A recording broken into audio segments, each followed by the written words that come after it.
కేంద్ర ప్రాజెక్టు నేను వాళ్ళని మెప్పించాను. మెప్పించడమే కాకుండా ప్రధానమంత్రి కూడా అభినందిస్తున్నా. నేను ముఖ్యమంత్రి అయిన తొలి రోజు నేను ఢిల్లీకి వెళ్ళాను.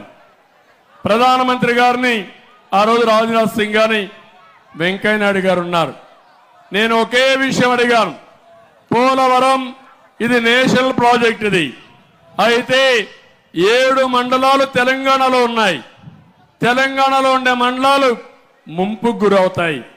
మీరు 7 మండలాలు నాకు ఇవ్వకపోతే తెలంగాణ అడ్డుపడితే పోలవరం పూర్తి కాదు. మీరేం చేస్తారో నాకు తెలియదు. నేను ముఖ్యమంత్రిగా ప్రమాణ స్వీకారం చేయను. ఆ 7 మండలాలు ఇస్తేనే నేను ప్రమాణ స్వీకారం చేస్తానని చాలా గట్టిగా చెప్పాను. చెప్పితే మొట్టమొదటిసారిగా చరిత్రలో మీరు గుర్తుపెట్టుకోవాలి.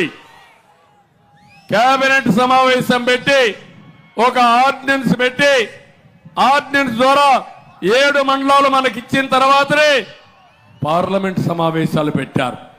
అది ఆనవాయితీ ప్రకారం అయితే చేయరు కానీ ఆ విధంగా ఇనిషియేటివ్ తీసుకొని, లేకపోతే ఇక్కడ నేను ప్రమాణ స్వీకారం చేస్తే తెలంగాణలో కేసీఆర్ గారు అప్పట్లో ప్రమాణ స్వీకారం చేస్తుంటే ఈ 7 మండలాలు ఇచ్చే పరిస్థితి లేదు.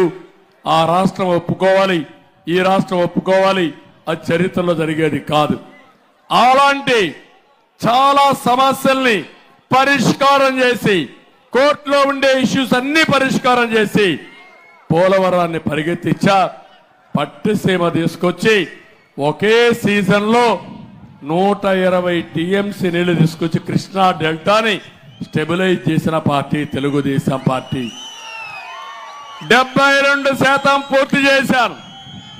నేను ముఖ్యమంత్రిగా ఉండుంటే 2020కి ఆ ప్రాజెక్టు పూర్తయ్యేది.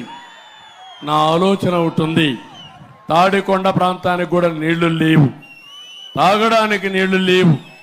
ఇక్కడే వైకుంఠపురం ప్రాజెక్టు కట్టి ఇక్కడి నుంచి నీళ్లు తీసుకుపోయి నక్రేకల్లో నీళ్లు వదిలిపెట్టి అక్కడ నాగార్జున సాగర్ రైట్ మెయిన్ కెనాల్కి వేస్తే నాగార్జున సాగర్ లో నీళ్లు వాడాల్సిన అవసరం లేదు. ఇది జరిగి ఉంటే ఇంకో పక్క నా కళ పోలవరాన్ని పూర్తి చేసి నదుల అనుసంధానం చేసి ప్రతి ఎకరాకు నీళ్లు ఇవ్వాలని, మీకందరికీ తాగునీళ్లు ఇవ్వాలని కలలుగన్నాను. ప్రతి ఇంటికి కొళ్ళాయి ద్వారా నీళ్లు ఇవ్వాలనుకున్నాను. దుర్మార్గుడు వచ్చాడు, మీరు మోసపోయారు, నన్ను కాదన్నారు. కాదని పాలిచ్చే మంచి ఆవును వదిలిపెట్టి తన్నించుకోవడానికి దున్నపోతుని తీసుకొచ్చి పెట్టుకున్నారు మీరు. ఆ దున్నపోతు 5 ఏళ్లు తన్ని అలిసిపోయాం, బక్క చిక్కిపోయాం. ఇప్పుడు రోషం వచ్చింది. తిరిగి మనిషికి ఒక రాయి తీసుకొని ఏ దొరికితే తీసుకొని ఆ దున్నపోతని చిత్తుగా ఓడించి ఆ ఫ్యాన్ అనే మాట లేకుండా చేసి మీరు ముందుకు పోవాల్సిగా కోరుకుంటున్నా. ఇదే కాదు, ఏం తమ్ముళ్ళు, ఏ తమ్ముడికైనా ఉద్యోగాలు వచ్చాయా అని మిమ్మల్ని అడుగుతున్నా. ఎన్నికల ముందు ఉద్యోగాలు ఇస్తున్నాడా లేదా అని మిమ్మల్ని అడుగుతున్నా. మెగా డిఎస్ అన్నాడా లేదా అని అడుగుతున్నా. పెట్టాడా అని అడుగుతున్నా. జాబ్ క్యాలెండర్ ఇచ్చాడా అని అడుగుతున్నా. ఉండే పరిశ్రమలు పారిపోయినాయి.